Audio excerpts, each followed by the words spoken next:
আমাদের জীবনে মাঝে, মাঝে এমন অপ্রত্যাশিত কিছু থাকে যা আমাদের ভাবনার বাইরে। আমারও তাই হয়েছে। সবই আল্লাহর ইচ্ছা। হ্যাঁ, কিন্তু তোর এরকম অবস্থা কি করে হলো বন্ধু? তোর মনে নেই তোকে বলেছিলাম না আমার যাবতীয় সহায় সম্পত্তি সব বন্ধক রেখে আমি ব্যাংক থেকে ৪০০ কোটি টাকা লোন নিয়েছিলাম জাহাজ কিনতে।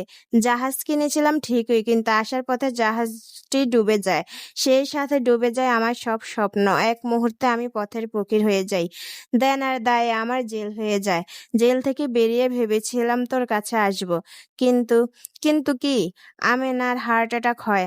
আমেনা মারা যাওয়ার পূর্বে একটি কন্যা সন্তান জন্ম দিয়ে যায়। তোর মেয়ে হয়েছে? কোথায় তোর মেয়ে? আছে, অনেক কষ্টে মেয়েকে পড়াশোনা করিয়েছি। মেয়েটা চাকরির পর আমার কষ্ট কিছুটা কমেছিল কিন্তু কিছুদিন আগে চাকরিটা ছেড়ে চলে আসে। বলছিস কি রে? তুই আমার কাছে এলি না কেন? এসেছিলাম কিন্তু তো সেই ঠিকানায় তোকে পেলাম না। হ্যাঁ, ঠিকানা পরিবর্তন করে চলে গেলাম চট্টগ্রামে। সেখানে থেকে ধানমন্ডি, বনানী আর গুলশান নিজের বাড়ি। চৌধুরী গ্রুপ অফ ইন্ডাস্ট্রির নাম শুনেছিলাম কিন্তু মালিক যে তুই তা ভাবতে পারিনি। হ্যাঁ, এখন তুই আর আমার পার্টনার হয়ে আমার সাথে ব্যবসা করবি। Sorry, I don't new your help. But why? Am I not your friend? Yes, with a both of friend.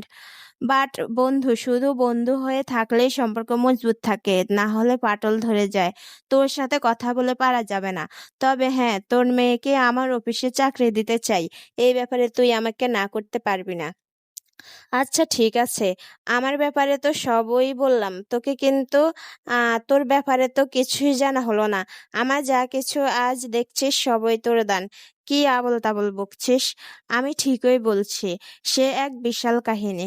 অভাব অনটনে সংগ্রাম করতে করতে একটা সময় রাহেলার শরীরে অনেক বড় অসুখ জন্মে যায়।